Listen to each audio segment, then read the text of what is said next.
Ed eccoci in live ragazzi, ben trovati su Kristal Cross Gaming, il canale Twitch, con un nuovo appuntamento con i nostri talk serali, l'appuntamento che va dal lunedì al venerdì in cui prendiamo in esame un po' di attualità videoludica, vi offro qualche tema in particolare, ovviamente c'è il talk libero in cui possiamo parlare anche in alcuni segmenti di un po' quello che volete e c'è ovviamente anche l'occasione di vedere qualche contenuto insieme.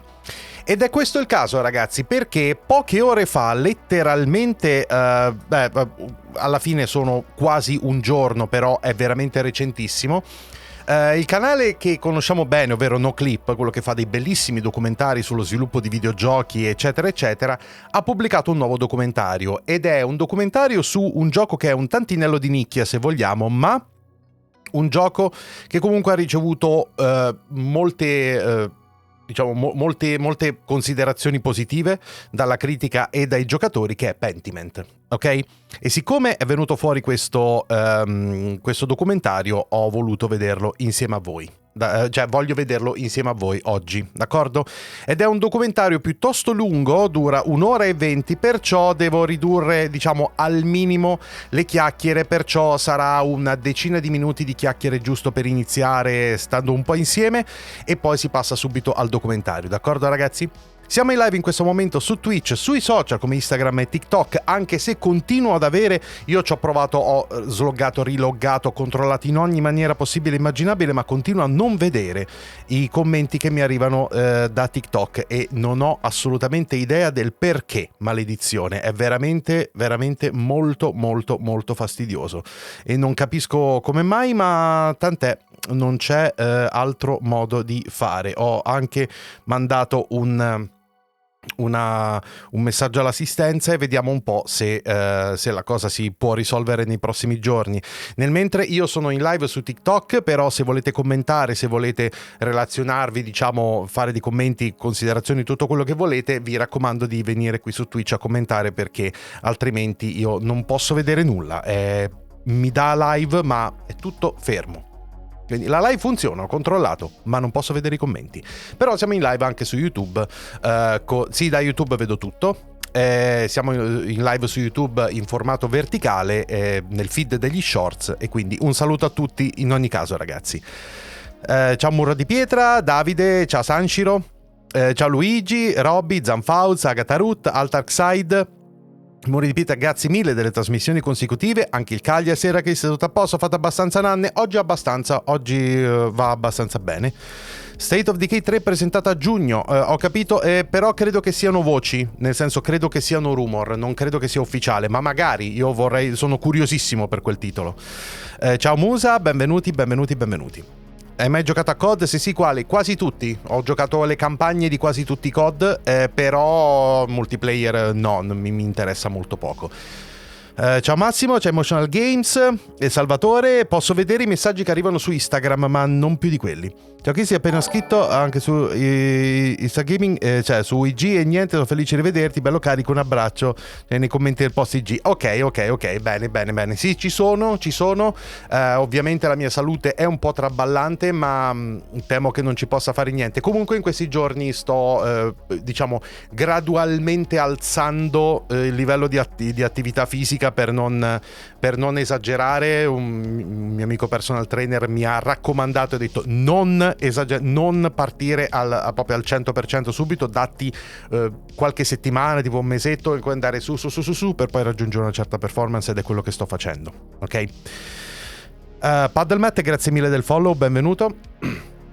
Comunque, domanda di rito ragazzi: che state giocando di bello in questi giorni, ok? Giochi nuovi, giochi vecchi, non importa, qualunque cosa, e che cosa attendete di più. The Day Before, quello è morto e sepolto e sta bene lì dove sta. Si ho sentito, probabilmente dovrai conviverci, piano piano trovare il tuo equilibrio. Sì, purtroppo è molto facile che sia così. Lo so perché mi ha scritto un collega, uno youtuber piuttosto grande che non conoscevo prima, mi ha voluto scrivere, siamo stati un bel po' su Discord a chiacchierare insieme. Non vi dico chi è, ovviamente, è una cosa privata, non so neanche se vuole che la dica questa cosa, e francamente preferisco che rimanga così, però tu sai chi sei, diciamo così, e quindi ti ho già ringraziato, e di persona mille volte, lo voglio fare anche pubblicamente, ma sappiate che insomma non vi posso dire altro, però lui è stato molto di supporto e mi ha detto che è stato nella mia stessa identica situazione, e sì, bisogna un po'... bisogna accettare la realtà. Io solo campagne e niente multiplayer, ho finito per la seconda volta Advanced Warfare. Sa che tra l'altro è uno dei pochi che non ho fatto, Advanced Warfare, ora che ci penso. Nulla tendo Stellar Blade, ok, sì, anche io, anche se non è tanto a mio gusto, devo dire, il gameplay, perché è troppo Souls-like, però grazie a Dio, cioè, potrò giocare a difficoltà abbassata per cercare di digerire il gioco, che ha delle caratteristiche che non mi piacciono. Ho giocato a Turtles in Time sul MAME, gioco nuovissimo. Minchia, ok, quello me lo ricordo, anche se vagamente. Come detto ieri, sto amando South Park Snow Day, che ancora non ho provato, lo dovrò provare. Gioco a Balatro sia su Switch che su PS5, una vera droga. L'ho soltanto provato e sì, è veramente carino, molto. Partitini hanno ritorno di The Last of Us 2. Ecco, giusto, io lo devo giocare. Sì, e poi farvi la recensione molto tardiva. Sì, della Last of Us parte 2 Remastered. Se ti ha dato supporto, è stata una grande persona. Sì, assolutamente, non me l'aspettavo affatto, è saltato fuori dal nulla e di questo sono molto contento. Ciao Miguel, ci sta dando dentro i primi capitoli di Final Fantasy, sto recuperando avendo mai giocato nessun titolo. Ci sta assolutamente, e se li vuoi recuperare in buona parte ne avrai ne avrai da giocare. Cosa attendo? Direi Star Wars di Ubisoft, il nuovo COD oppure il nuovo Assassin's Creed, non lo so. Beh, tutta roba che esce quest'anno, quindi diciamo che sarà una decisione da prendere quasi a breve. Al momento nulla, non vedo l'ora di Euden Chronicle 100 Heroes questo mese. Mi ricordo se l'ho provato, mi sa di no. C'è la demo di quel gioco? Perché mi è venuta la curiosità di provarlo. Sto rigiocando a Nioh 2, ma rispetto alla prima volta con molta calma, poche ore alla volta, me lo sto gustando di più. Ok, ci sta. Volevo chiedergli perché Ubisoft viene criticata per ogni mossa quando sta cercando di ritornare come prima, perché non sta riuscendo in questo. Anche se ultimamente qualche cosa è cambiata e ha pubblicato dei titoli carini, però è l'azienda stessa a dire che le cose non vanno un granché bene. A parte il franchise di Assassin's Creed e qualche altra cosa, diciamo che le cose non stanno andando benissimo. Sono stato molto contento del fatto che The Crew Motorfest abbia avuto, diciamo, una buona risposta e che alle persone sia piaciuto. È ispiratissimo da Forza Horizon, chiarissimo, però pare che diciamo abbiano gradito. C'è una demo del Rising, una sorta di platform, 100 Heroes è un JRPG a turn. Ok. Ciao Biloballo, come stai? Abbastanza bene, non mi lamento oggi. Oggi va abbastanza bene. Ok? Quindi le critiche a Ubisoft sono una cosa che ormai è di lungo corso. Ed è una cosa che arriva da lontano ormai. Per tanti anni Ubisoft ha campato sul credito che ha avuto dai primi Assassin's Creed in poi, e però alla fine quel credito è terminato. Blizzard ne sa qualcosa di questo. Sto recuperando i 3 Tomb Raider, ora quello del 2013, ma ho già installato anche Rise of the Tomb Raider e Shadow. Oh, bene, quella trilogia mi è piaciuta molto. In effetti l'ho giocati tutti quanti. No, e in effetti mi manca giocare a un gioco così. No? In questi giorni, in questo periodo sto giocando a tantissimi giochi orientali, perché c'è stato Final Fantasy Rebirth, sto giocando a Rise of the Ronin, devo giocare a Dragon's Dogma 2, e arriva Stellar Blade, cioè è un tripudio di giochi orientali in questo periodo. Diciamo che va di moda insultare Ubisoft, sì, però la moda ha un motivo di esistere. Qualunque persona che abbia seguito un po' il cammino di Ubisoft te lo dirà. Ok? Ora, ragazzi, come vi stavo dicendo, il documentario che stiamo per vedere è piuttosto lungo, quindi voglio partire con largo anticipo, e quindi direi di cominciare adesso. Il documentario che vedremo, come vi stavo dicendo, è un nuovo documentario di NOCLIP, ok? E per chi non sapesse che cosa è NOCLIP, è questo canale qua. È questo canale qui, NOCLIP Video Documentaries. Ve lo segnalo molto spesso, è un bellissimo canale che fa dei documentari veramente fighi, e quindi ora ne stiamo per vedere uno che è stato pubblicato veramente poche ore fa e ve lo raccomando tantissimo, è veramente figo, d'accordo? E quindi è quello che faremo adesso, e il documentario è in particolare su Pentiment, The Making of Pentiment, ok? Che è un titolo che dovreste averne sentito parlare. È un titolo di nicchia, ma è stato molto apprezzato, d'accordo? Quindi io direi cuffiamoci senza ulteriore indugio, spegniamo la musica di sottofondo, apriamo l'audio, qui dovrebbe essere tutto a posto e eccoci qua, si parte. The Making of Pentiment NOCLIP Documentary. Allora, i sottotitoli in italiano non ci sono nativi, ma ci sono quelli nativi in inglese, quindi fatti bene, non quelli automatici, che poi vengono tradotti in italiano, quindi dovrebbero essere abbastanza affidabili. Ok? Bene. Siete pronti? Si va. Hey, I wanted to answer a question asked on my Tumblr by the Beard of Andronicus. He asked, why aren't historical time periods used more as settings within RPGs? There appears to be potentially interesting, well-known periods, fall of the Western Roman Empire in the 5th century, Crusading period, early Middle Ages, Renaissance Italy, etc., that would make for an interesting backdrop for an RPG, but developers seem content on relying on standard fantasy fare, judging from the last few popular releases. Is it a lack of interest on the part of the public, developers, or something else? That's an excellent question that I've been asking for about 15 years.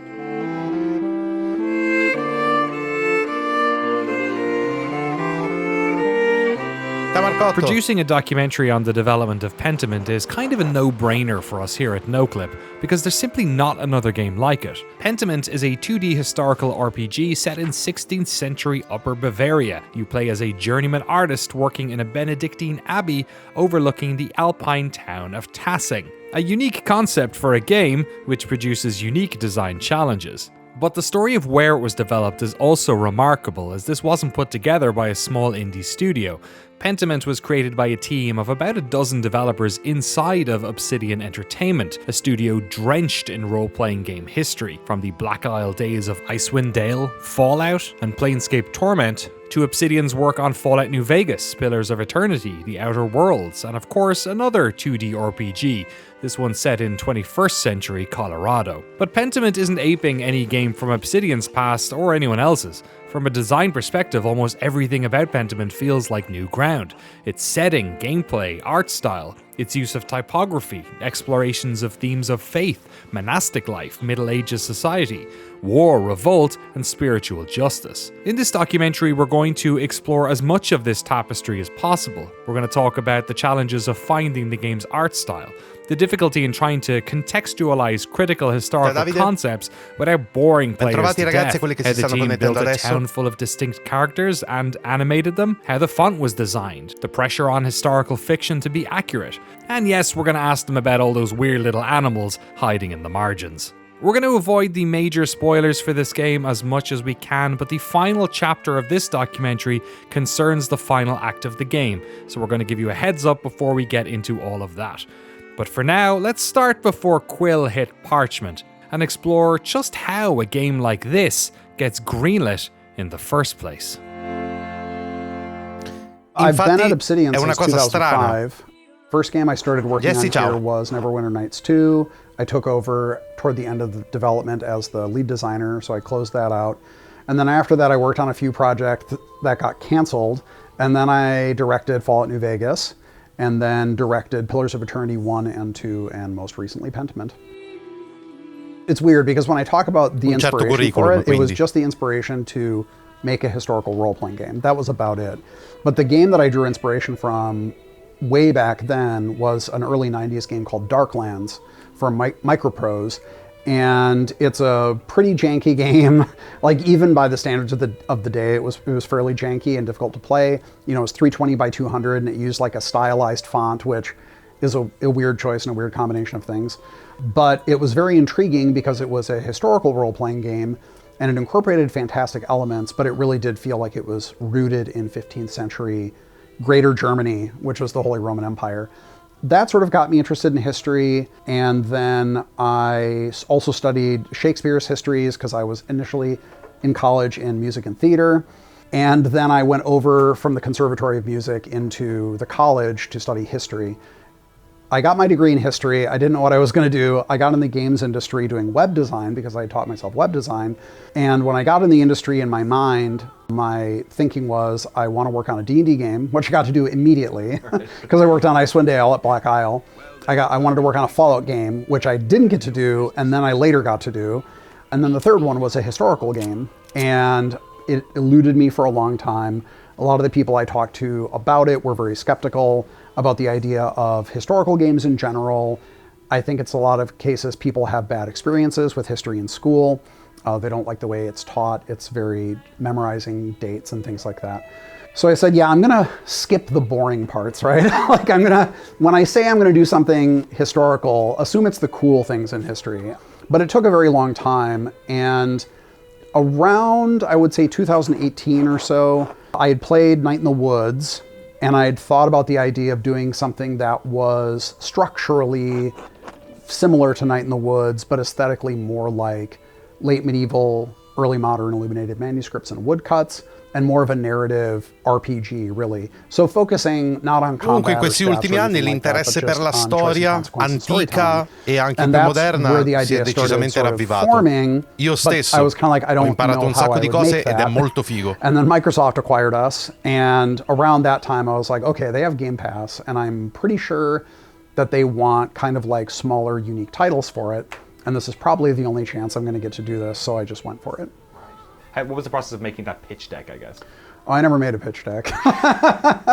Yeah, I went to Fergus while we were being acquired, and I said, hey man, I'm pretty burned out from working on Deadfire, so if I'm going to stay here, I got to work on something really small. And I said, I promise you, it's not going to be more than a dozen people. It was 13 people, but it's not going to be more than a dozen people. I'm not going to work on it forever. I'm not going to lose money. And then I'll go back to working on sort of more traditional stuff if that's what we need at the studio. So, and he was like, okay, you can do that. There was like no resistance. He was like, okay, yeah, you want to work on that, that's fine.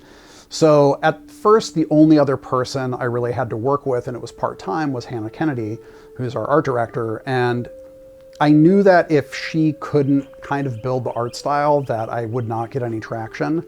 So I described it to her. I said, I want elements of late medieval illuminated manuscripts. I want elements of early modern woodcuts, but I don't want to copy them directly. I want to synthesize something out of that for a singular art style. So Hannah worked through that, and she's extremely analytical. She broke down like what makes up those art styles, what defines them and what distinguishes them. And then she started ideating on it. Even her early examples showed a lot of promise. The early examples are quite different from what we wound up with, but it really didn't take that long to get to something where people are like, whoa, that looks pretty cool. That looks really interesting. I tend to approach problem solving like that in a very sort of puzzly way, especially when you're put in this position where it's like, anything could be the answer. So I have what I'm personally excited about. And so for, I think, myself and Josh, we were both excited about the historical context and getting able to reference that and be spiritually true to kind of just calling back on that look. But then I knew that right away there would also be challenges of like, if we just did this one for one, if I just copied this look and tried to make a game that functioned with that look, here are the things that would be difficult about that. So figuring that out right away, beyond preference of just what are our limitations if we did want to make this look exactly like a painting. So there are some things about kind of textural complexity, things getting really, really crunchy looking, things being difficult to navigate if you were trying to, like, you know, a painting is beautiful, but it's a fixed frame. So with games, you have to think about the composition similar to film, similar to animation. You have a moving camera that the player also has control of, and all of that kind of influences your limitations on what the look can look like. So I think we kind of went through a phase of establishing like, all right, this would be challenging to see. We know we want it to feel at least this big. How can we make it feel large without still making it like a completely open world exploration space? So I kind of tackled it having that bullet list of here's all the things that might be limitations, and also here's the things that I think would be really cool to be able to do.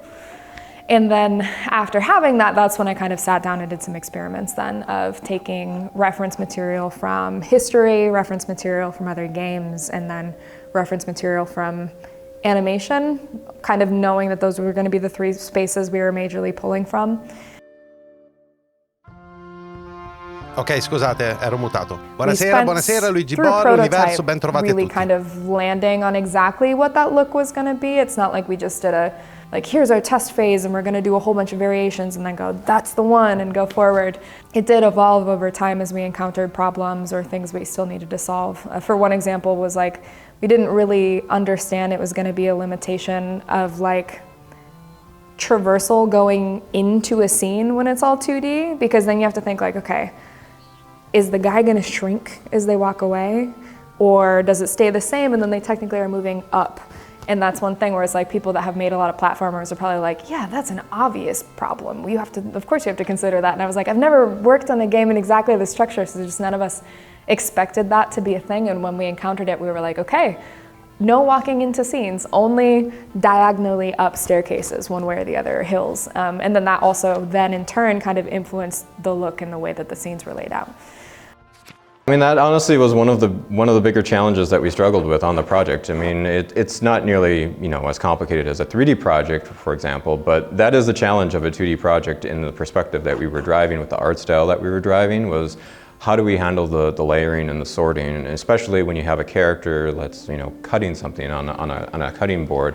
How do you get the character to be over the sprite, but some of the character to be behind the sprite, kind of thing. So figuring out those processes and figuring out how the artists and the animators were going to set that up was definitely a challenge. I was number 4 or 5 on the team, so like I was one of the principals that was hired on. You can't do much without programming, so we're the first ones to come on the project and one of the last to leave. So I worked on Pillars of Eternity for about 3 weeks, and then I was shuffled on to Tyranny. So most of my time prior to Pentiment was on Tyranny, and then I left for a bit, and then when Pentiment was in development, I was an option that came up, and the project was just very irresistible to me. So a small team with the resources that, you know, Microsoft and Obsidian have was pretty hard to turn down. So yeah, the majority of an Obsidian programmer's time is tooling. To be honest, we're a design-driven studio, so we really focus on making sure that we develop the tools and the processes in place to empower our designers and our artists to do the work themselves. When we got Alec Fry and Brett Closter and a few other, Kathy Nichols, that was sort of our core prototype team. And that allowed us to do the prototype. And at that point, honestly, the game looked, I would say, 85% like it did at the end. So obviously the end game is much bigger and it has visual effects and more polish, but the visual style was established, animation style was established. And it wasn't until after we already had the prototype that we showed it to Xbox, and they were very enthusiastic about it, so it went well. The prototype focused on the Abbey. One of the things that we talked about early on was, much like in the film of The Name of the Rose, The Name of the Rose was a big inspiration for the game in a lot of ways. There was a film in 1986 by Jean-Jacques Annaud, and he chose to have extremely unique-looking people cast for the monks, because he said if you have this big cast and it's all basically, with the exception of like one guy, it's all white men in robes, largely indistinguishable, you have to have people that are very unique looking. And he tried to cast people that looked like men from his village that he thought were just like, he said, pretty ugly, but it made them very memorable. And so Hannah said, well, we face sort of a similar problem. We were actually inspired a lot by Cartoon Saloon and the approach that they took, for example, in Secret of Kells, where also they had quite a few monks, but they really exaggerated proportion and bodily features and things like that. We didn't go as broad as they did, because theirs are really exaggerated, but we toned it down. But we said, if we can distinguish between the monks and the nuns in this large cast of monastics, then we'll probably have a pretty good chance of being able to extend that to the villagers. I think it was kind of a cruel joke that Josh put it in a monastery where they're all going to be wearing the exact same outfit. No, that was one of the most immediate challenges right away. At the beginning of production, the cast, for all of us, we had anticipated it being a lot smaller. We knew that we wanted it to be a large community feeling environment, but we knew that we needed to imply a lot of that, and also we just hadn't landed on the scale yet. We never would have imagined that we would have had. Non fa tanto per me, però è veramente prezioso. Character states, discrete character states la qualità si vede proprio across all 3 acts. which is a lot. And not all of them have as many like facial animation states or outfit states, or they're not as bespoke, but that still is a lot of things to set up. But at the very beginning, who we knew for sure was we'd have a handful of farmers, a handful of villagers, and then the Benedictines up in Kirsa. And so how far can we push the realism here of like what the shapes of the habits would be? No, siamo partiti in quarta col documentario perché è un po' lungo. No, l'ho giocato un'oretta, è veramente poco. Il gioco non dovrebbe essere lunghissimo, però l'ho giocato poco. Working on the monks giusto per averne un po' di esperienza. First kind of helped figure out like this is going to be the most challenging group. Now we can move on to the villagers where we have a little bit more clothing diversity and things. But then I also found right away that the hats were going to be super important because that's the kind of thing that you can play with the head shape. So everyone's headgear was, you know, made exaggerated or made very specific colors depending on their family, which is a goofy thing that was just supposed to be subconscious association. Like it just because you're all in the baking family doesn't mean you'd all be wearing yellow clothing. But we did that just to try to help you remember association between characters because there was so many. La diversità dei fonti e diversi sì, ci sono. Il gioco non ti fa dire oh mio Dio c'è veramente un sacco di roba, però se guardate è pieno di dettagli, è pieno di cose fatte con assoluta intenzione. And he was like, oh yeah, of course, all their hats gioco non è lungo, have to come off. Gli atti sono tre, like, no, tra uno e l'altro succede il delirio. Ok. And so I was like, do they really? Can we forgo that little historical accuracy bit? And he was like, no, they definitely do. So then we had to design them with their hats off, which was challenging again to try to make them still feel like themselves, even though we kind of incorporated that into their designs. I think especially too, when they questo non lo so between perché la storia and making un them po' più readable antica as the la same conosco person. poco. Like, la serie di Fallout non ho ancora iniziata, ma la inizierò probabilmente questa sera barra notte stessa. Il fantasy generalmente è una cosa che mi lascia un po' il dubbio di Pentiment, certi sono veramente scomodi da leggere secondo me.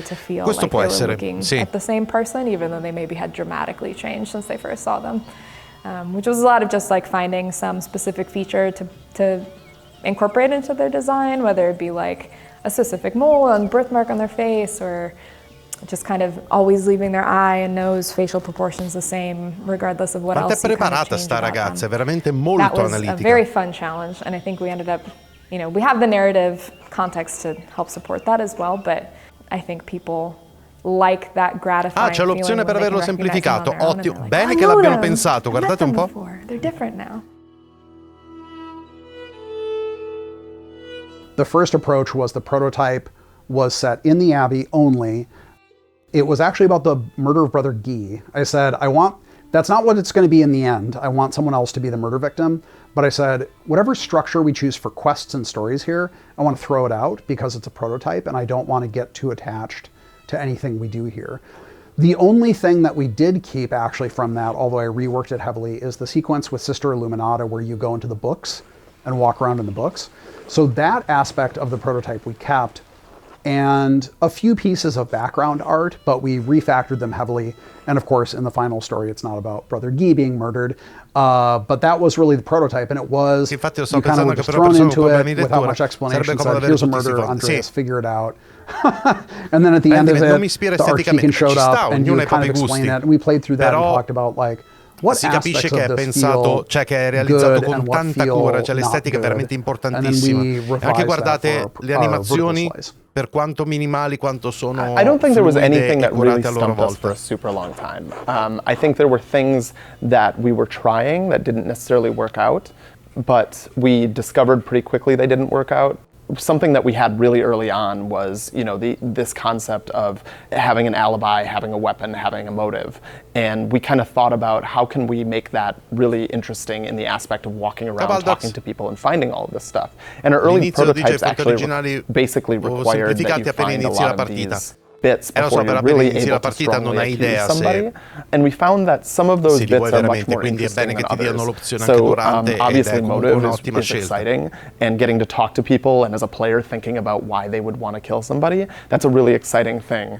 Finding a weapon is useful, but isn't necessarily as big of a tie-in and maybe should be less of a requirement. So that's all stuff that we kind of had to trip through with our early prototypes and see what felt good to actually gossip with the town about and like kind of investigate and things like that.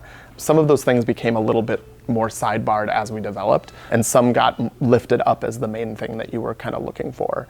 I think like really early on, because it was mostly just people messing around, coming up with ideas, kind of testing things, doing concepts, it was just kind of organizing that and getting it into a space where we could maybe start making something. We did a pretty good job of not really like pursuing a final version of any of the art assets or any of that until we were really comfortable with the scenes and how they played out. We did know basically day one that the game was going to take place in a monastery and the town nearby. Knowing that, we spent a lot of time really early on. Josh kind of drew out the map of what he wanted the town to kind of look like and the monastery to kind of look like. The layouts of the scenes themselves shifted a lot more, where we would place things here, we'd have walkways over here, and then we'd be like, it's confusing to run into this before this, and so we'd shift those around. We were told the scenes from Josh when he laid out the town that we wanted.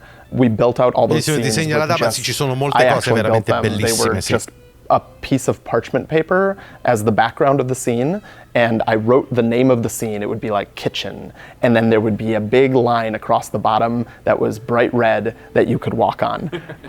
And then I would place the characters in the scene, which they all looked the same. One of our characters, Father Gernot, was kind of the default character in the game that we had programmed him in as that. And so every character was him. And so we just turned him bright pink so that you knew that that was temporary. And then we wrote the name of the real character on him. So these people would walk around with like Piero, but it was like a pink, this guy, you know. And we'd place those in the scene, and then you could walk up and talk to them, and the dialogue all triggered, and you could see what it felt like to kind of interact with those characters in the scene, walk to the next scene, see how many scenes away it was. And that kind of really gave us a decent feel of what the whole game was going to feel like. Once we started to get confidence in the storylines and things like that, we started to be able to build like, okay, well, we're definitely using these characters, let's make the art for them. We're definitely using these scenes, let's make the art for those. Then future acts of the game really are just later versions of those scenes. So we were able to do things like, oh, now this scene needs to exist in the fall. Well, let's knock the leaves off the trees, change the colors, make the buildings look maybe like they need to be swept up a little bit, and then, you know, then we need to show it in winter. Well, let's bring some snow in here. And it was really just kind of an evolution of previous stuff. We spent a lot of time in our vertical slice building the whole first act of the game. So once we got that really good, we were like, cool, Act 2 and 3, breeze. The acts definitely the first one took probably 2 to 3 times as long as the second one, and the second one took 2 to 3 times as long as the third one, and it just it got a lot smoother as we went. I picked the time and the general place because it's what I know best.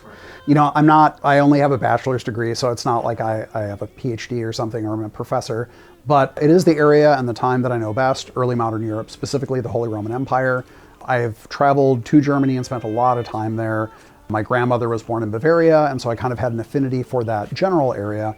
But then the more I thought about the setting, and I thought about what Umberto Eco did with The Name of the Rose, which is set it at a fictional, in his case, nameless abbey in, I think it's Piedmont.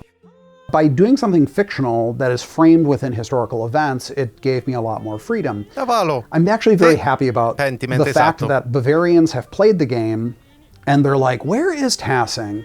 Like Kiersaw, this seems familiar, and it's because I actually lifted specific elements from a dozen communities, religious communities or secular communities usually in Upper Bavaria, but sometimes just more broadly in southern Germany or even in Austria.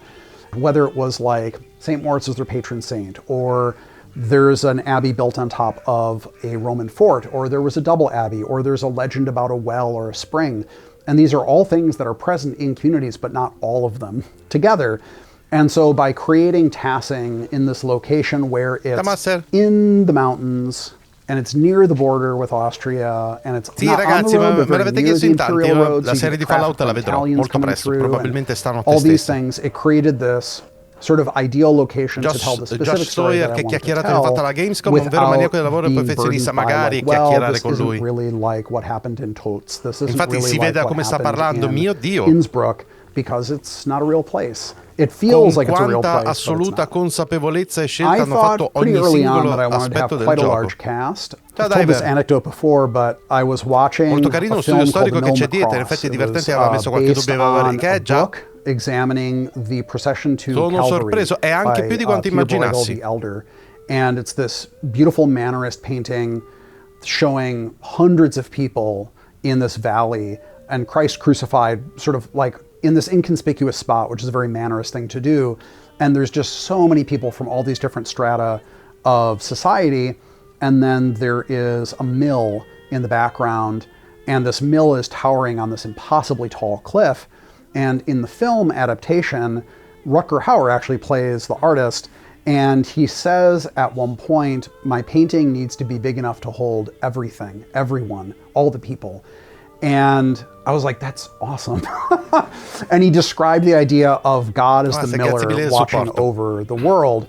And so there's a couple of things that I pulled from that. One is actually the mill, which there weren't windmills in Bavaria, which is something we addressed in the story, but the idea of the miller sort of like looming over the town, almost at the level of the abbot, this kind of hated figure. But then I said, no, it's important in this story that it holds charcoal burners and printmakers and bakers and artists and nobles and all these people, and also to show different perspectives on, for example, vocation, you know, being called to monastic life. And for some people, it's something that they take very seriously, and others, it's grudging, and for some people, it's sort of an opportunity.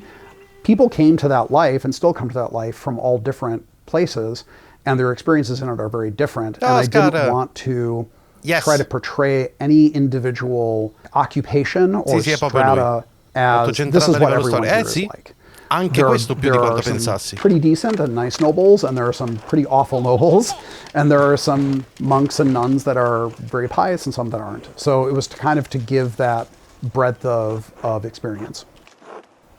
Thinking back to it, I want to say that Klaus Drucker was the first person, because I knew I wanted a printing press to be kind of an important central feature of this town. Would there have been a printing press in a town in the Alps? Probably not. But it's my town, I can kind of say whatever. And, you know, they kind of explain, well, there are Italians coming through and we print things for them and all these travelers, and there are people going to the shrine, so we can print for them. And then I knew there would be a parish priest, a town priest, because yes, there are the monks and the nuns, but they're separate. They have a cloistered life.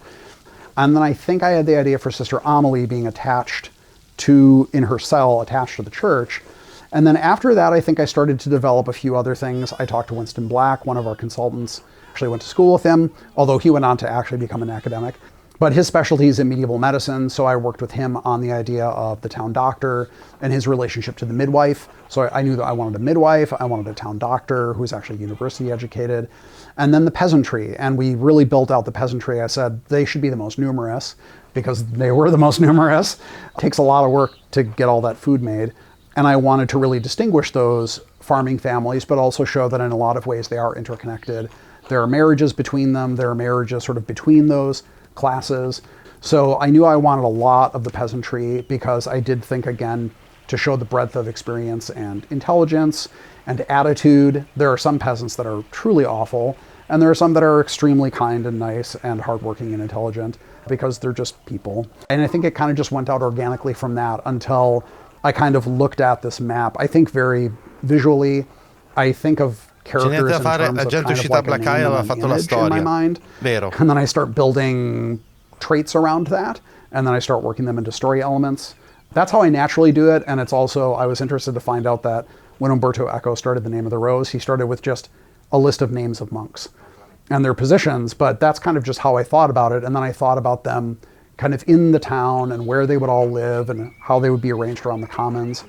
And that's kind of how I just thought about it. And for a long time, a lot of the story doc, other than the most bare bones elements of it, was just a list of characters, names, a very, very brief description, their age and kind of general appearance, and then like a sentence or two about like, this is their deal.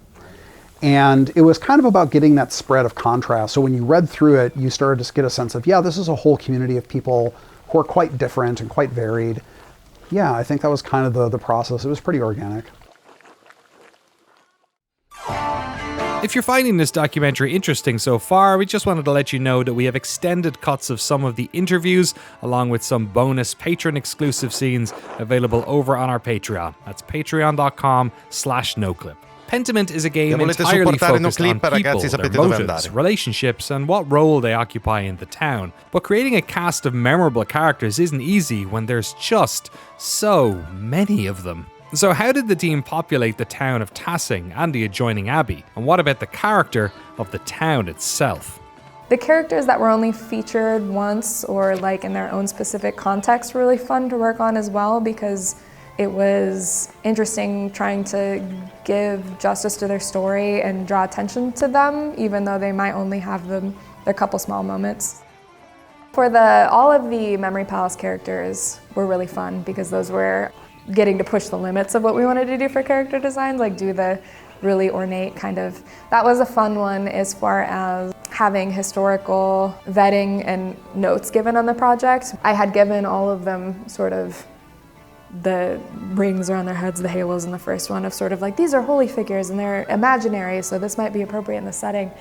And it was kind of a very strong reaction of like, well, in all Catholic portrayals, like literally the only people that have those are saints, so it should only be saints. And then it was funny because it was like, well, I guess Grobian gets to keep this, and he's like the awful one, but he's the only one that's actually at sainthood status in this whole lineup. So we made that adjustment. It was like, okay, well, this one is a philosopher and this one's a king and that one's a saint, I guess. So che siete in hype per Kingdom Deliverance, io no, perché non è decisamente di mio gusto, però è stato estremamente apprezzato, anche se all'inizio ha avuto un sacco di casini. Probabilmente questo ne avrà molto meno, dato che hanno avuto l'esperienza del primo e ora hanno anche i soldini e tutto il workflow. Places that have physical pieces of historical textiles and things that still exist here, like textiles in general just don't hold up in the same way that architecture does. So I think architecture references were a lot easier to find examples of, because buildings from that time period from all across Europe still are standing. You can kind of look at them and backwards engineer what the materials were maybe made out of. And with fashion, that was a lot more difficult, because I think what mostly has remained is clothing of extreme nobility, or like very specific religious clothing and things, the pieces of history that people deemed important enough to try to preserve at a time where commoners' clothes just really didn't exist. So that was where we needed to get a bit more flexible as far as where we were pulling the visual references from. There were paintings and stuff that were from a very similar time period, but Flemish, or slightly outside of the region that we were at, or German paintings that were a little bit before and after the historical setting that I would look at and think, okay, with the amount of stylization we're doing with our characters, if we kind of take some creative liberties here and assume what they would be doing would be somewhere between here and here, then non pensavo si fossero spinti fino a questo punto there aren't su questo numero di period, cose. so you really only have the reference art. And when we're talking about woodcuts and stuff, a lot of those aren't necessarily realism. It was how they drew the clothing at the time. So then it would be, well, we can just copy that too. Like, maybe this isn't necessarily exactly how the garments were structured, but it's how people portrayed the garments to be structured, and that's close enough. Mo vediamo come funzionano le cose adesso. When it comes to like the colors of the clothing, that was something where we really did focus on the range of pigments being used in the woodcuts, more so than the type of pigments that would have existed for dyeing clothing, because that gave us a nice limited palette of kind of like, here's our reds, here's our blues, here's our greens, yellows. We really wouldn't get many of these color ranges, so when we play with what color people's clothing can be, it should stay within this range, because that's what people were using in the art. Il Turco, ciao. Buonasera. Andreas was always the main character. I don't know if I had a fully formed idea of who he was initially. I wanted someone who felt like they could move between the ecclesiastical world and the secular world. And I talked somewhat, this is maybe some of the most implausible stuff in the story, but I talked with Christopher de Hamel about the idea of a professional artist working within a religious community. And he said pretty bluntly, like, pretty much all monastic scriptoria were like gone by this point in time. It wouldn't be impossible for one to still be working, but it would totally be on the way out. So that became then a plot point where everyone is like, how is Kearsaw's scriptorium still open? And it was explained that, like, yeah, this is an anomaly, this is an anachronism. And the idea of Andreas as this artist on his Wanderjahre, where he's in his journeyman years, he's preparing to become a master, but he's traveling around Europe and learning from masters and making some money. And this is sort of his last stop before he goes back to Nuremberg and gets married. And so there are some things where he would probably have to adopt a habit when he was inside, but you know, we hand wave that because it would be a little clunky. But yeah, I mean, secular people would and do work in religious institutions in this way because sometimes they just don't have the people who are actually part of the community. So Andreas sort of lodging with the peasants and then literally traveling all the way through the town to go over into the abbey gave us an excuse to have this guy who's literally traveling between both worlds by foot, which I thought worked out very well. Another inspiration for the story of the game and the structure of the game, other than Name of the Rose, is Andrei Rublev, which is a Russian film made in, I think, 1966 by Tarkovsky. And it is about a 15th century Russian icon painter. So it's an actual historical figure, but the story they tell is complete fiction. So it starts with the artist as a young man, and then he goes through witnessing all of these horrible things that happen, and then it just spans this long period of time, and it's like a 3.5-hour movie in typical Tarkovsky fashion. It's like really slow and really like intense. So I liked this idea of focusing on one community and following one character with all the people in that community over a long period of time. I was in college in the mid-90s, and at that time, a lot of the focus was on microhistory and social history. And so it was more about learning about the day-to-day lives of people, and often not super fancy people. I felt like using the Reformation and using the Revolution of 1525 as sort of a setting and a context was good and important, and it would inform people's thinking. Obviously, it's going to matter more to certain people than others. It kind of gets away from the great men of history, which, don't get me wrong, I actually think there's a ton of things to learn about kings and generals and pharaohs, but there is also a great benefit in understanding day-to-day lives of people. And because people don't really know this period super well, I wanted to show more day-to-day life and also show kind of, hey, here are people that are in a society that is interconnected. And so they're not cut off from, like, the Reformation is not really happening right here, but people travel and people talk. And so the abbot is aware of who Martin Luther is, and most of the monks are aware of who Martin Luther is. So when the Baron starts talking about it, they, even if they don't really know the details, they're kind of like, I know we're not really supposed to be talking about this. And then the German Peasant War, because it was a popular revolt because the conditions people lived under were getting worse, kind of all over the place. And even though it really happened very little in Bavaria, it was almost entirely within what is now Baden-Württemberg, Swabia, basically, there were still knock-on effects because people's living conditions were not that dissimilar. With pamphlets getting distributed and people can read, then people are like, oh, this makes sense to me. Yeah, I think we maybe should be upset about what's going on and how our taxes have been getting worse and how there's less to eat. And so I wanted to use that as a backdrop, but not have it focus on, well, the Duke of Bavaria did this, and we're going to follow him on his campaign to crush peasant revolts within Bavaria, because that's a very different type of story. The most interesting tidbit that I learned would be how people walk. That was an interesting one that I had to learn, because I'm like, I didn't think about it. I'm like, I got shoes. I don't have to worry about it. But people back then, like, they didn't have, like, you know, rubber-soled shoes. They had, like, leather shoes with no soles, really. The only thing they had is, like, something just to barely protect their feet. Josh showed me, he was just like, by the way, people don't walk with heel first, they walk with the ball of their foot first. And so I actually did a deep dive on that. I'm like, oh, they walked with the ball of their foot first, because if they walked with their heel and they stepped on like a sharp rock or a sharp like object, then they put something through their foot, and that's potentially very deadly. So, or they can just not work for a while and then their family goes hungry. So they had to step with the ball of their foot first, as he's doing, to ensure that whatever they step on, they don't step fully on. So it's more of like an investigation method before they step fully, put their whole body weight on it to make sure what they're stepping is safe. them to line up correctly. Like, I love oggi Botany Manor con tutti gli obiettivi che io non ho giocato. And then the Buonasera a tutti, soprattutto a Kristal Ormas. Grazie mille. Bomb, there we go. The main thing that I look at when trying to find an animation style for a game is like, what in my mind would look good for this style of game. I looked at it, the art style it's older, the style of the characters, like, you know, how flat they look. They really don't have perspective to them because the eliminated manuscripts really didn't do very great perspective, nor did they do like great anatomy. Hannah did a great job actually adding anatomy back to some of the characters to make sure that they actually work for our character rigs. So when I looked at them, I'm like, obviously fully animated wouldn't really work well. If we did it full spline, like every frame per second, that would have looked really awkward. It would have made it look really fluid. It would have made it look really choppy. The animation style that I opted for, that I actually played around with to get there, was limited animation, but also doing more of exaggerated animation. The limited animation helped sell the art style, so it looked like it fit, it felt like it fit, it didn't look awkward, and then the exaggerated animation helped sell, one, the character, and then also helped sell also the art style.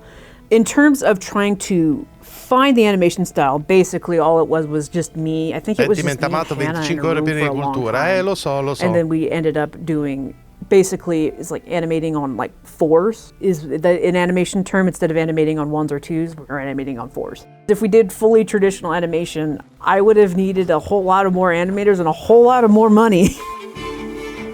When we started getting into like facial animations and stuff, we definitely had a lot to figure out as far as how far to push them, because we had this challenge of like, one of our pieces of reference material was definitely Night in the Woods and looking at how they manage setting up their scene structure and conversations. But with that game, they have very simplified and stylized characters that have huge eyeballs, which is really great for making emotions read from a distance that's like looking at it from scene size and not being in a conversation view. And we realized that with the art style we were doing, we don't have as much real estate for kind of expressing with the eyes in that way.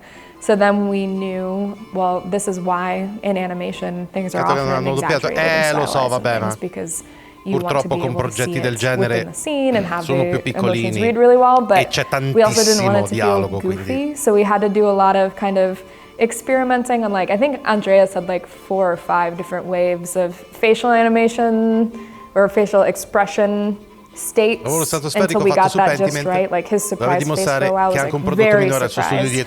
Finding the balance of stuff that would read in context and feel good and not feel like we were being è molto al di là di quello che immaginavo. Yeah, silly or not consistent with the mood that we were trying to set in the story.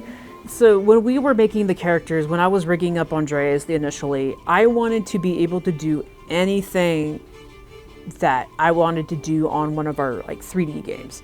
I didn't want to stunt our animation capabilities by having a limited rig.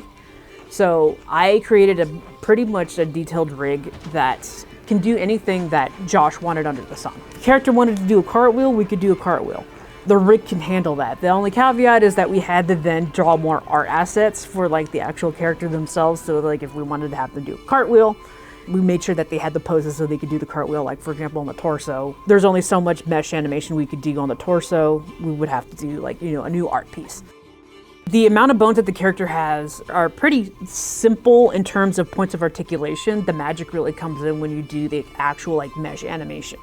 So for example, the 2.5D face gave us a lot of freedom to make the characters look around and feel more alive and give more like acting nuances to a scene rather than kind of like having a character going, we were able to add more acting choices like looking una cosa come questa anche fatta con estrema cura e molto dettagliata è possibile con un team più piccolino, ma perché hanno fatto certe scelte. Basically put vertex points all around the art, like for example the torso, so you'll do a bunch of vertex points around that. We skinned it to the bones, so when the bones moved or if we needed the character to kind of turn, the torso would like deform with that turn.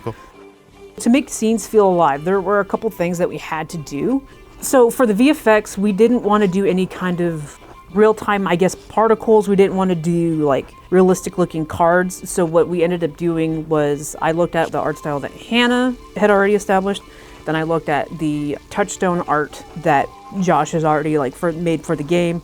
And then I kind of combined all of those references to make the actual VFX style that we wanted to achieve for the game, because obviously if we use something realistic, it wouldn't work.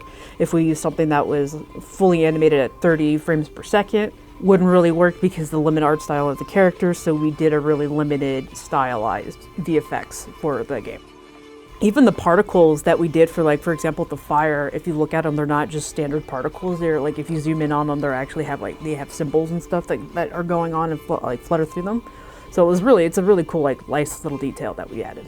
So to make your game feel alive, we had to do a lot of compiling of different elements. And that was, having characters have jobs, doing random things around the environments. We did a lot of creature work so we can make sure that, we sold the rural aspect of it and making it feel alive, and that we were in a rural area, a farm area, out in the middle of nowhere, not a town. And then we also did a lot of VFX work.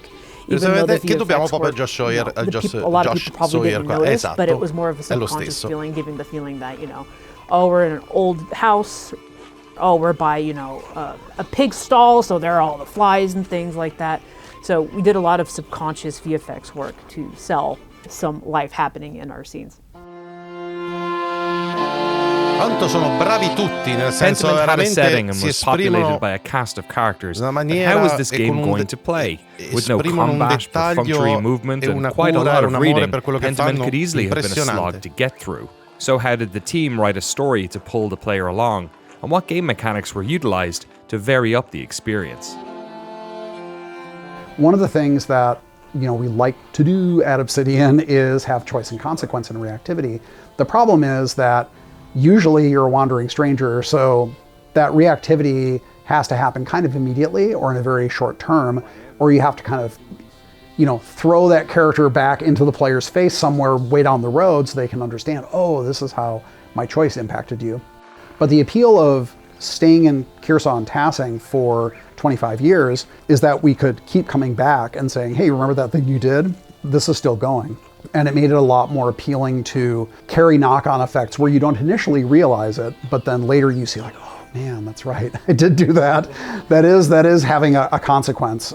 And so that was really appealing to me. So the idea of the artist and the idea of taking place in that community over a long period of time was sort of always really central to the idea of the game. I tried to structure the pacing of the story in such a way where you meet a lot of characters, but we space that out over time. And a lot of that is so that you see the murder victim interact with a bunch of people that clearly hate his guts. And you're and then later when he gets murdered, you're oh yeah, I remember when everyone was hating on this guy. Maybe that's, I should look into that. So we try to introduce really distinctive characters and memorable things, meter them out over time. Character creation, we actually have take place over a number of scenes. We tried to make it not front-loaded, not like a traditional sort of RPG. So it just happens through conversation, because you're only defining about 5 or 6 things really up front. Hopefully that can pull the player through all the way until they start seeing more and new and interesting things, and getting them involved in some sort of dramatic tension. We introduce Ferenc as this kind of mysterious guy who's rushing in and writing something in the book and slamming it, going through the books with Illuminata. These are all things to kind of make the player, even something as simple as, we actually added this in the first patch, which is the horseshoe minigame for Endris. And it was kind of to tell people, there's not just reading in the game. And granted, those mini games are all very, very simple. And again, we were inspired by Night in the Woods, and I talked to Scott Benson about that. And it's kind of just to give the players another way to look at the world and a little fun thing to do. We just try to break things up so the player doesn't feel man, I've just been walking and talking to people. There's always going to be something like a stick breaking mini game, a cookie cutting mini game, whatever that is. There's a card game. That card game is probably the most expensive of them. But there's always something to kind of keep things fresh and keep things moving forward. And then over the acts, there were things where I knew, I said, if yes, we have the seasons change, and that is really nice to see, but we want to hold some things back so that the player in each act, even though they're just in the confines of this community for the entire game, they are going to see new things. So in Act 2, you're going to see the aqueduct. You know, in Act 3, you actually get to see the inside of the convent, which has been off limits to you for the first 2 acts. So we always try to have some new reveal and new thing, and especially going act to act when there's a big time jump, because I've seen this from a ton of players where they get to the end of Act 1 and they're like, oh, that was a pretty cool little game. And then they're like, oh, wait a minute, like 7 years, I'm still here? What's going on? Oh my God. Okay, wait, okay, let's see what's going on. Yeah, just the thought process was show the player some interesting things, not to give them a false expectation, but to say there's variety here. There is something that's going to keep your attention. But if you don't like reading, and if you don't like this art style, you aren't going to like the game, and that's okay. That is absolutely okay. And that's actually one of the reasons why I think on Game Pass that's totally fine. Because if people dive in, they're like, let's check this out. Nope, see ya. Like, that's fine. But for some people, it's really their thing, and it's going to hook them. I feel like by the time you get to the end of the first day, I think most players who are into the concept of the game, they start to feel a sense of who Andreas is. They start to feel some attachment to the characters in the Abbey, the peasants, and they just want to keep seeing how that develops. They know there are conflicts there. They want to see where things go. And I think it works pretty well. I think one of the more frustrating things about working on games like this is it's really satisfying when people have the illusion works very well, and they see the things that are absolutely firing and are absolutely reactive, and they imagine more than there is. It just kind of creates, because it's about the experience. It's not actually about the tearing down individual things. But then there are some players where they make choices and there are consequences, but they don't notice them. And they make other choices expecting there to be consequences and there aren't. And then their conclusion is, this game has no reactivity. So one of the things that we did do, which, I mean, honestly, we just pulled it from Disco Elysium, we adapted it to our own purposes, but it's those small choices and the little reactivity that plays into the mechanism of how, you know, when you try to convince something or persuade someone of something, how that works. So we try to introduce that very early on. Seemingly minor things that you say or do to people are going to get tracked. And at some point when you try to convince someone of something, for example, Martin, just trying to get him to greet you in a friendly manner, you know, which is harder than it might seem, those things will be tracked and it will be checked and you'll succeed or you'll fail. There's nothing random about it. It's an aggregation of these little choices that you make. So that's very important for establishing the stakes for the player, because we're saying, hey, when you're in a seemingly innocuous conversation, actually think about what you're saying, because even something very small can have an impact. So like one of the things that we introduce also is with Ava and Otto, because you can flirt with Ava, and we track that. And at the end of Act 1, Otto is like, if you're really flirting, he's like, yeah, basically don't let the door hit your ass on the way out. Like, don't, like, I'm not sad to see you go because you're trying to hit on my future wife. And then when you come back in Act 2, he's like, oh, you come back to try to steal my wife again? And, you know, so some of those things we try to build up sort of organically over time, and then there are the bigger things. And honestly, I would say some of those are planned early, and some of them evolve organically. And some of them happen, actually some of them happen quite late, where we felt like, man, this character is around a long time, and doesn't really feel like there's anything that you can really do to shape how they work. And so Ursula was actually one of those. Ursula's little reactivity chain was developed pretty late in the process, because she's I think 2 years old when she's the first real world character you encounter. She's poking your foot, and so I had this idea of, because she has her father who is pretty straightforward, he's a religious man, and then her grandfather is really into like the old pagan stuff, and you have a neighbor who's Attilia, who's also into that stuff. And I'm like, well, okay, so we know that Ilpeter can die at the end of Act 1. Yeah, it's if you don't actually get the money for the Gertner's taxes, Ilpeter will die at the end of Act 1. And that's something where, if it happens, most players they don't realize that it's I mean, we bring it up and it is explicit, we say that, but some people might not go like, oh crap, I never paid the taxes. And that's why Ilpeter died. And then Attilia can die, of course, at the end of Act 1. And you tell that story to Ursula, where she wakes up in the middle of the night, and you can tell her a story, and either you can tell her a fantasy story based on some place that Andreas has traveled to, or you can kind of be grumpy and say, like, let me tell you about the little girl who wouldn't let an artist sleep. And that's kind of either grounding her, kind of saying, like, quit being interested in fantasy, or entertaining her sort of fantastic notions. And then in Act 2, when you meet her again, she asks you about your travels, and again, you can say, well, yeah, you know, I was in Paris and blah, blah, blah. And she'll say, no, I don't, like, not the boring stuff. Like, tell me something cool. And you can say, like, there's nothing cool. Or you can say, like, well, you know, I heard a siren on the River Seine or whatever, and it's the White Lady. And, you know, she'll freak out. But those things are being tracked. And then she asks you, like, do you think I should listen to my grandpa and listen to Attilia? Now, if they're dead, that doesn't even come up. But if they're alive, you can either encourage it, or you can say, like, you know what, you might get in trouble for that. But that actually has consequences then in Act 3 when you talk to her, because she either started learning things about the pagan ways and the origins of the village, or she didn't. And then after the end of the game, there can even be consequences for that. But most of that stuff was developed pretty late in the process. So some of it is thought out from the beginning, some of it comes up when we're working on the act, and then some of the stuff toward the end we just said, like, there feels like there's sort of an emptiness here where with not a whole lot of work, we could get something that builds over time and gets more reactivity. And so some people see that stuff and they're like, oh my God, that's so cool. And they imagine even more things that are reactive, but then other people make choices and they expect there to be reactivity. Maranda 25 tutti ripetiti, sostanzialmente Ni a Topino puoi giocarla in due mondi. Sono felice la batte andandogli contro, gli altri sono uguali, quindi a volte devi non è rigiocabile. Ok, terminology in places that are probably unfamiliar to most of us. So careful consideration went into building Pentiment as an experience that anyone could enjoy.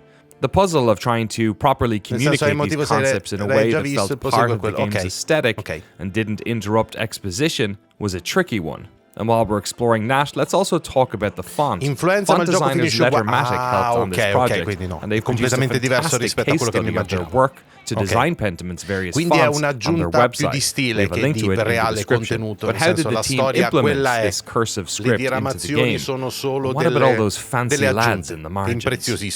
Well, there were a few people who didn't know what an abbot was. So someone said, like, well, should we have a glossary entry for abbot? And I was like, well, okay, are we going to have a glossary entry for every office of the abbey? And then someone brought up, should we have a glossary entry for Jesus Christ? Because this isn't just going to be played by people who come from places with a Christian tradition. I was like, man, I understand what you're saying and it's totally valid, but I think that we're going to have like 1 million underlines in every conversation.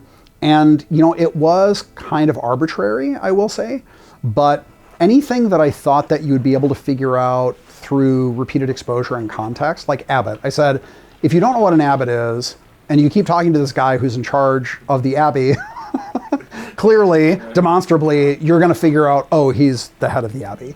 So anything that was like a really proper term, like Martin Luther, you know, most people probably know that name. They may know that he's associated with Christianity in some form, but actually a lot of people don't know what the Reformation is. They don't know that, oh, Lutheran, that guy, he's the guy behind Lutheranism. That's why his name's Luther. There were certain things that we defined like that because it was very important to understanding the context. I actually think that the limited space in the margins worked in everyone's favor because I couldn't blab on and on about an individual thing. I just had to be like, okay, what does the player really need to know for the historical context? This is not Wikipedia. If they want to go and watch a YouTube video or dig into Wikipedia, that's awesome. That's what I did when I played Darklands, and I went into the bibliography, and I was like, oh, I can read more about this stuff. That's a desired expectation, but it's not necessary for playing the game. We did also have the opportunity to, early on in development, we went to the Getty Museum, and they had a illuminated manuscript exhibit there. And I had seen some examples in person, but not an entire collection that was like dedicated to just illuminated manuscripts from that time period. So these were, again, kind of earlier of like 12th to 14th century ones, the very gilded, painted looking ones. But that's when it really clicked for me as far as seeing a lot of those stylized, goofy cartoons from history, where I knew some of it was just stylistic preference and in them painting them that way because they were supposed to be silly or supposed to be expressive, and that was the standard of the time. But when I saw them in person, I was shocked by how small lots of these books were, and the fact that the illustrations are like this big. So it's like, yeah, you paint a realistic face that's 3/4 of an inch tall, like a portrait of 5 people. Like some of it was just the limitation of the media, and because puoi accusare persone diverse, soprattutto lo scopo è trovare l'assassino del barone. Ma cosa significa che non c'è un colpevole giusto o sbagliato e quindi entra in gioco l'effetto della tua scelta? Drawings and all of it onto books that could fit in your pocket. And so that was the thing that just didn't really connect Prima la pensavo to me una cosa più as a radicale con modern artist. diramazioni, Like I know that poi they're invece l'ho small, sottovalutata come but when cosa, you adesso see it and then piano piano connect, sto iniziando a like, capire. this is why they were making them in this way, was because of that being a limitation, or because just the nature of what they were working with and working on. Like they were using feather quills and doing these things by candlelight, and it's like what I would need a magnifying glass and like 3 LED lights pointed at it to be able to see it. So that part was really amazing to think of the craft and the skills required to actually work with the media that they were working with.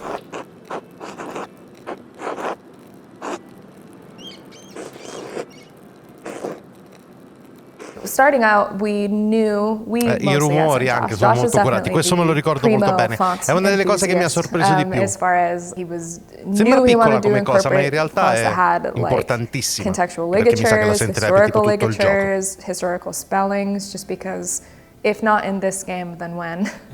All of that was really cool, and thinking of the whole dynamics of having the typeface shift depending on the context and the person that was speaking. So working through exactly, we knew we wanted the monastic kind of black letter heavy scripts, and then also have the townspeople scripts, but then there was still a dissonance, like people would see the more casual script and it still felt fancy to a modern viewer, because again, it's very structured, very elegant type of cursive, even though that was the more casual writing style of the time.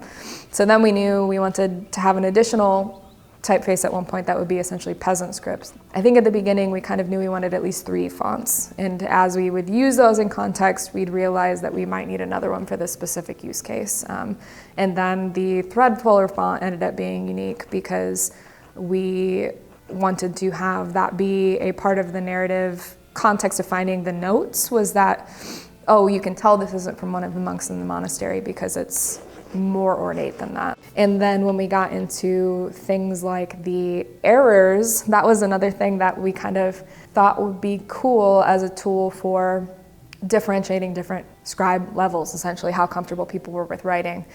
I think at first it was kind of just wouldn't it be neat, like Josh had that idea about the intro of the game being very physical and like you're the person scraping the page and stuff to kind of get the viewer into the space of thinking about the physical media of it. And so I think that was another idea of kind of, it would make it feel like there was a person writing this down as the game was playing. And so that was the goal initially. And then we were like, we could also use this to then again contrast different types of people from different backgrounds. Tutto questo studio e questo lavoro per un gioco che se non fosse stato su Game Pass probabilmente molta poca utenza avrebbe anche solo pensato di comprare. Questo è un discorso interessante da fare.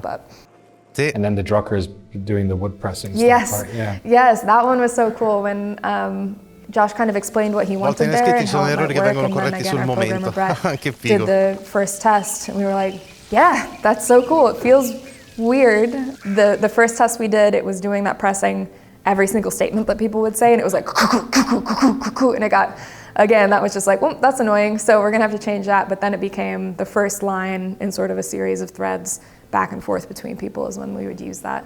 And I think the first time it happens is very cheeky. Like people are like, "Whoo, what was that?" And then you immediately are like, "Oh, yes, of course." And having the flipped like metal character, yeah, that was a fun inclusion. I'm very glad we got to do that.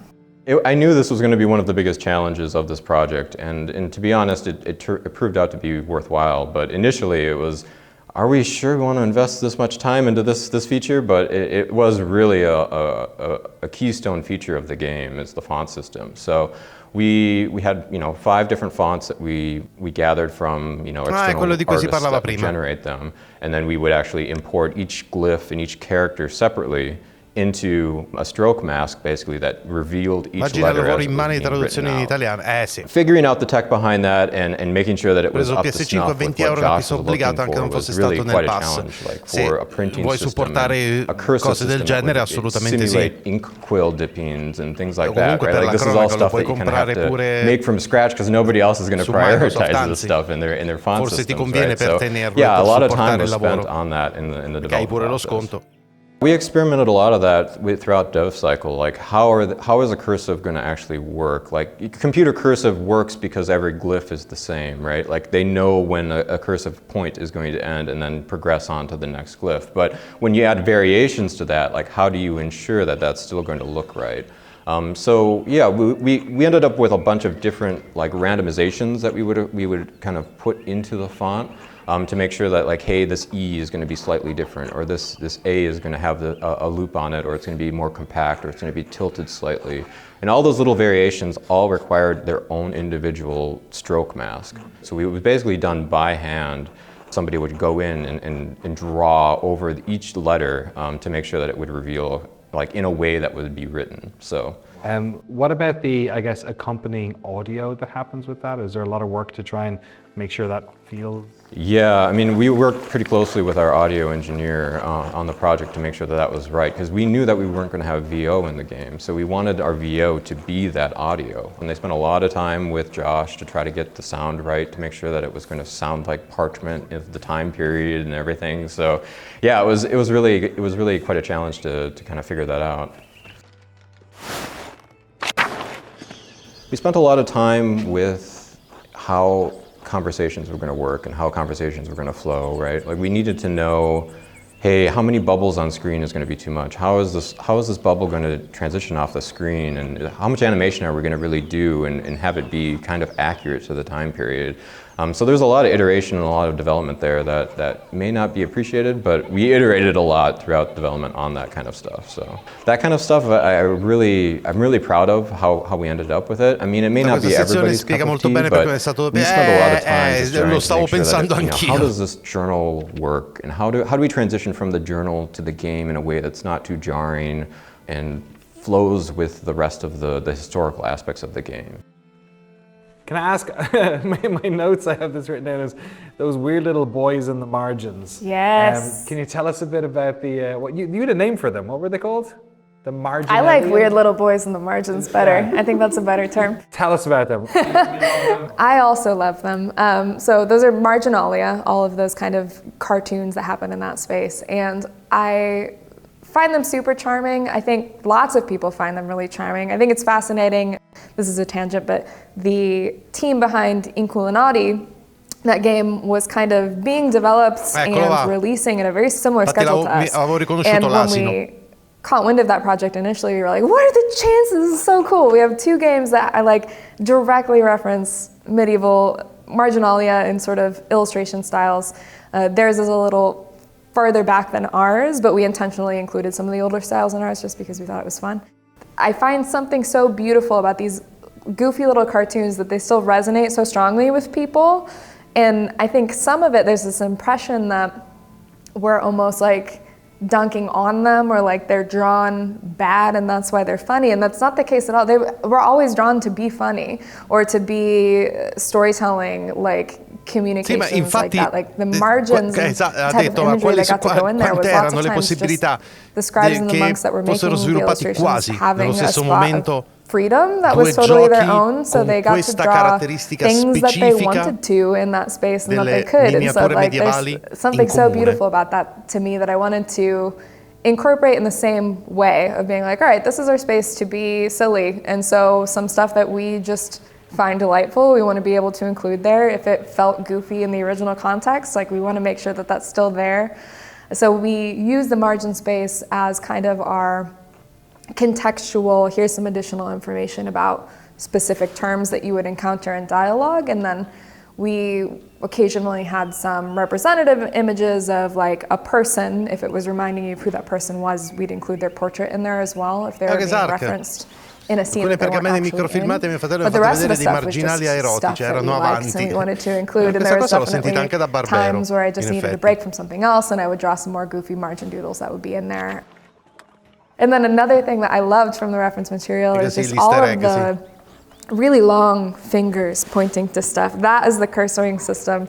I just had when I first discovered the usage of those in various texts from people, that was really common to be like, oh, I'm pointing to a typo or I'm pointing to more specific information. And there'd be these fingers where like 4 of them would be going off in different directions and like interweaving in each other. It was the most absurd thing. And I'm like, this is so good. So that's when we kind of decided we wanted to use that extending cursor system, but the finger just got longer. And there are some that like reach all the way across the scene. I don't know, I think they just liked them. It was just the standard, like that was kind of, some people saw that being how it was done and started referencing each other. And I think it's just funnier than arrows, and that's probably why they were doing it. So things like that, it was like if it resonated with us and we found them really fun, that we knew that that would translate to players experiencing them as well.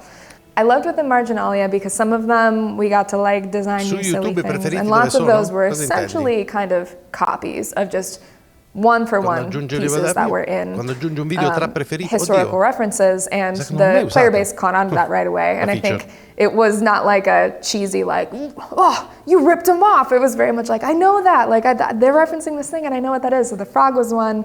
And that one of the rocket cat is actually a medieval illustration that has a cat with a rocket strapped to its back that looks very much like that.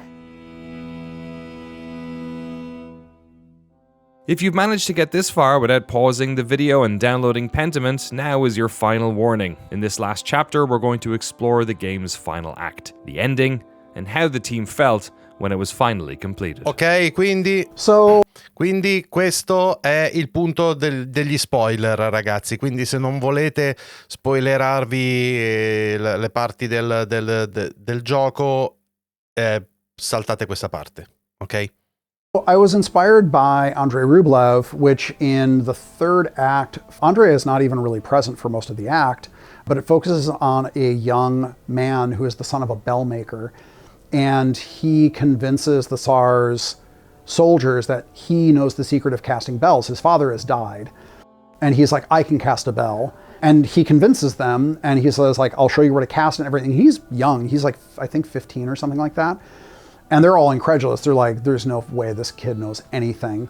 And he's secretly inside, he's like terrified because the Duke's soldiers say, if you fuck this up, we're going to kill you and the entire crew. And you've already seen in the movie like some real horrible violence against artists that like displeased the Grand Duke, I guess. I like this idea of having a younger artist who, in this case, is a woman, so there's like an extra layer of like skepticism on top of it, having to take over an art project where she is capable, but she's young and there's a lot of people doubting her, and focusing on her and making it kind of about her to shift their perspective.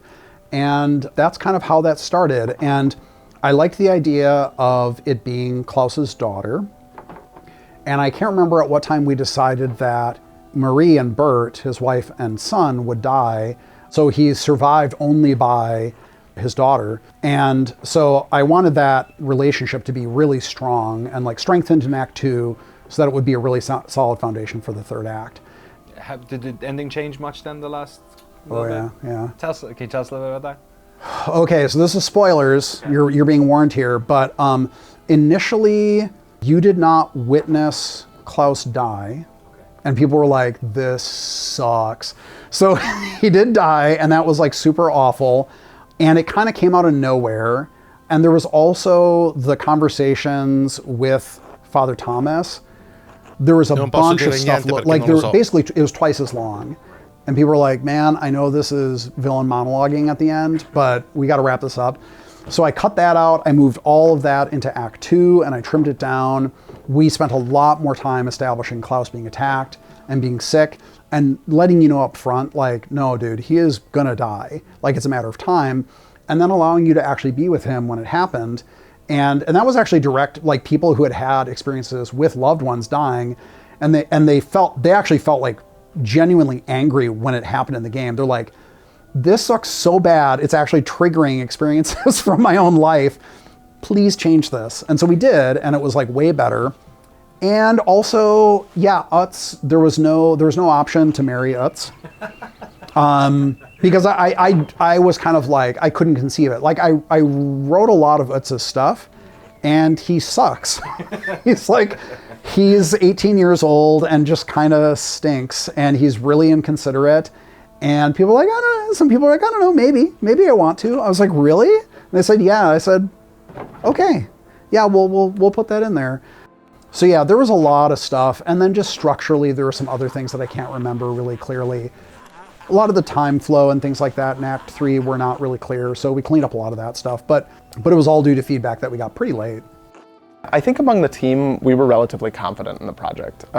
In general, we had done some play tests with people around the studio, with some friends and family. We'd gotten feedback from them. A lot of the things that we got feedback on, we were able to address before we shipped.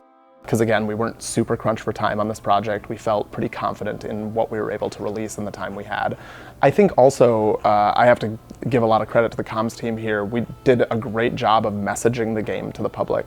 I don't think anyone, it was something we were concerned about at the beginning, because the pedigree of Obsidian is very much RPGs, and this game deviates from that. I mean, it is a role-playing game. You play the role of Andreas, but the feeling of the game is very much more an adventure game, or maybe a point-and-click vibe, or something more like esatto, io quando ho visto il gioco la prima volta ho pensato a un'avventura punta e clicca. When we would talk to the fans in any way we could, we would often be sure to say that. We'd be like, hey, this is not exactly what we normally do here. Hopefully you can see that by just looking at the art and the characters walking around, but don't expect a ton of crunchy numbers, don't expect combat, don't expect all of that, but do expect that narrative, that choice and consequence, that feeling that Obsidian evokes through our storytelling.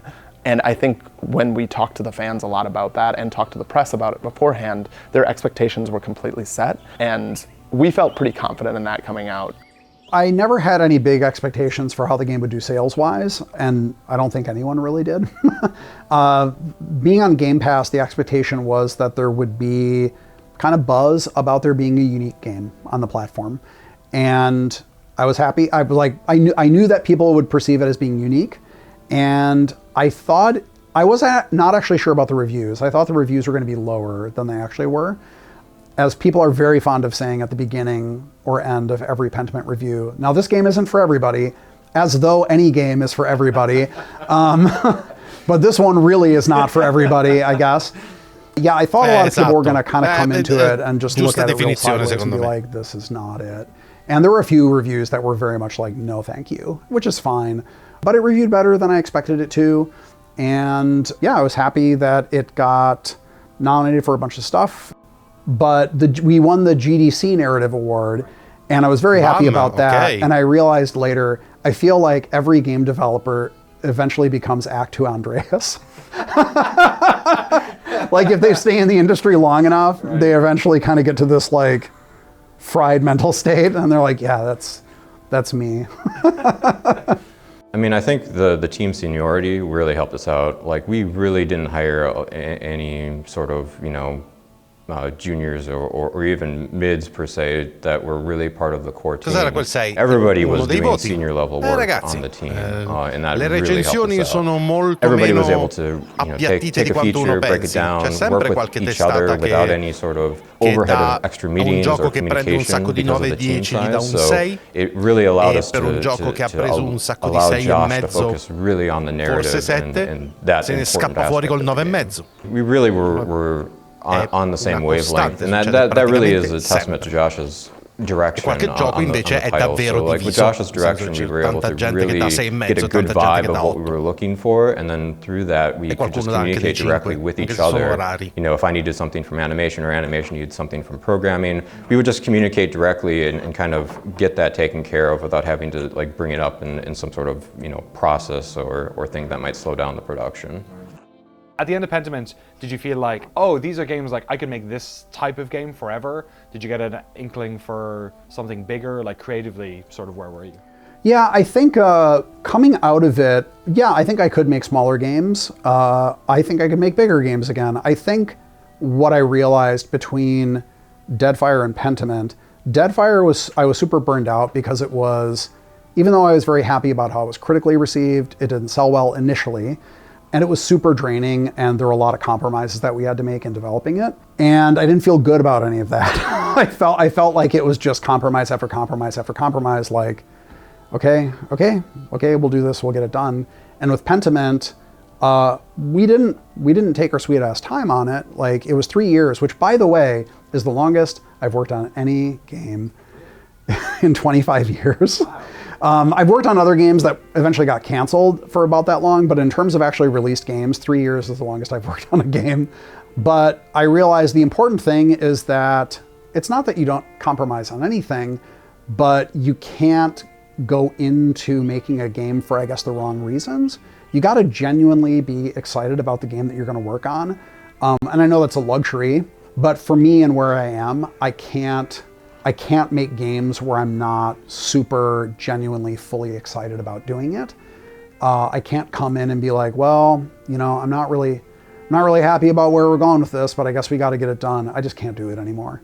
So with Pentiment, I'm very happy not only with how it wound up, but the process of making it was not one where we made lots of compromises. There were things where we said, okay, we're not going to have the budget to do that. We're not going to be able to do that. That's okay. Those were same and sober conversations we had. But we never made any choices where it felt like this fundamentally compromises the vision of the game and the experience that we're going to give the players. And that's, I think, the important thing. And especially as someone directing a game, because I have to get the people around me excited about what we're working on. If I'm not super into it, it's just going to be everyone's like, dude, the guy directing the game is not even into this. Like, this is not going well. So coming out of it, it was really like, I just got to make sure that whatever I work on now, I really truly believe I have a vision for this. I'm excited about it. I think the players are going to be jazzed about it. I think people who are working on it are going to be jazzed about it. And if we have to make compromises because that's the world that we live in, they don't just undermine that passion. Perché tanti onestamente hanno un posto di lavoro, capito? Dicono la loro, fanno quello che devono e... Credimi quando ti dico, ho conosciuto un po' di persone, ormai. Hanno raccontato di storie di ragazzi normalissimi che senza alcun motivo se ne escono con un 8,5 a un titolo che il resto della redazione avrebbe visto come massimo un 7. Succede. Ok, ragazzi. Questo era il documentario su Pentiment ed è veramente bello. Mi ha lasciato veramente sorpreso quanto questo team, che ha realizzato un prodotto che già sapevo che era un gioco fatto con estrema cura, con estremo amore, attenzione e passione, ma mi ha veramente sorpreso la quantità di cose e il livello di dettaglio e di maniacalità da certi punti di vista che hanno raggiunto, ma anche con una certa nonchalance. Avete visto con che facilità Josh Sawyer e anche le due ragazze si occupavano della parte artistica e dell'animazione, parlavano con estrema competenza di un sacco di piccole cose, veramente figo. È stato sorprendente perché sapevo della cura, dell'amore, del dettaglio, ma non fino a questo punto. Mi ha davvero sorpreso, ragazzi, ed è stata una gran esperienza. E ovviamente, vabbè, NOCLIP è ormai una garanzia, non penso neanche di doverlo dire. In tutta onestà è un qualcosa che non smette di sorprendere quanto bene fanno i documentari i ragazzi di NOCLIP, e ormai ne hanno fatte a decine, quindi direi che ci siamo, ok? Bene, allora ragazzi, abbiamo finito, a dir la verità, a un orario più che accettabile. Pensavo di andare anche un po' più in là, invece no, ce l'abbiamo fatta ad arrivare a un orario bello preciso. Però ora vi voglio salutare perché è il momento di staccare la live. Lo so, questa live è stata decisamente monotematica, abbiamo visto praticamente sempre il documentario, però insomma, è una giornata che ho voluto dedicare a questa e secondo me è valsa la pena. Contenuto di nicchia, me ne rendo perfettamente conto, lo vedo anche dagli spettatori eccetera, e lo sapevo già, ma credo che queste live con questi contenuti, che di fatto lo so, interessano poche persone, ma credo che diano anche quel qualcosa in più che mi va di offrire, nonostante sia il contenuto di qualcun altro, però in Italia pochi conoscono queste realtà, quindi direi che va bene così, va benissimo così, continuerò a farlo, ok? Bene, ragazzi, io vi ringrazio moltissimo di essere stati in live, spero tanto che vi sia piaciuto e noi ci vediamo molto presto. D'accordo gente? Grazie a tutti, mi raccomando, seguitemi qui su Twitch se ancora non l'avete fatto, pigiate quel bel cuoricino, abbonatevi con Twitch Prime se ne avete la possibilità, che aiuta davvero tantissimo il canale. Seguitemi sui social come Instagram e Telegram dove c'è la community e dove andiamo in live quasi ogni giorno. Supportate il canale tramite i vari link affiliati come Amazon Instant Gaming o tramite il Patreon e iscrivetevi anche ai miei 2 canali YouTube, tutti i link sono qui sotto tramite il bot in chat. D'accordo gente? A presto!